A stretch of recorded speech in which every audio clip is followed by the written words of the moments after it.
You're never gonna guess what I saw today. I have to tell you about this case.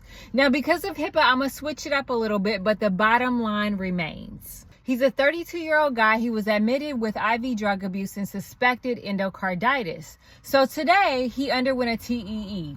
And then he was transferred to the ICU because he was hypoxic following the case. When I went into his room, he was tachypnic, anxious, and he told me he felt like he couldn't catch his breath.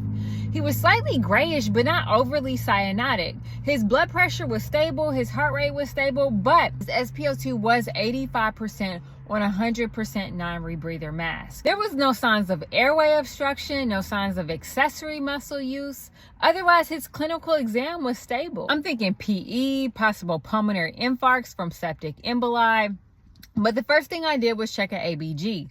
His pH was 7.43, his SaO₂ was 36, his PaO₂ on his gas was 243, and his calculated SaO₂ was 99%. Why did he have a SpO₂ of 85% but a PaO₂ of 240? It wasn't the probe. Perfect waveform, 3 stars. Think about it. No pulmonary findings, no cardiac collapse, nothing on physical exam.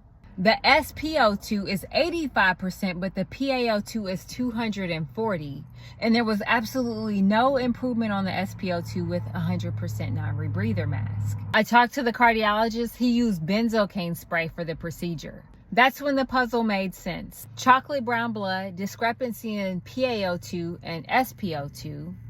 Everything pointed towards acquired methemoglobinemia. Normal hemoglobin carries oxygen because iron is in the good form. Think of it like a hand that can grab oxygen. Methemoglobinemia happens when that iron gets oxidized into the bad form.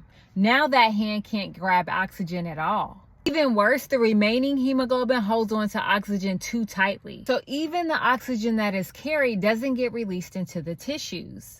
The body acts like it's anemic even though the hemoglobin level looks normal. This is why patients look hypoxic despite normal lungs. To confirm our suspicion of methemoglobinemia, we checked a methemoglobin level which was above 30%. So what did we do?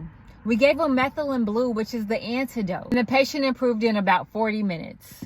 Here's what I want you to remember. If you have a patient who has chocolate brown blood and who has an oxygen SpO₂ stuck around 85%, yet they're on proper oxygen and their PaO₂ is high, think methemoglobinemia.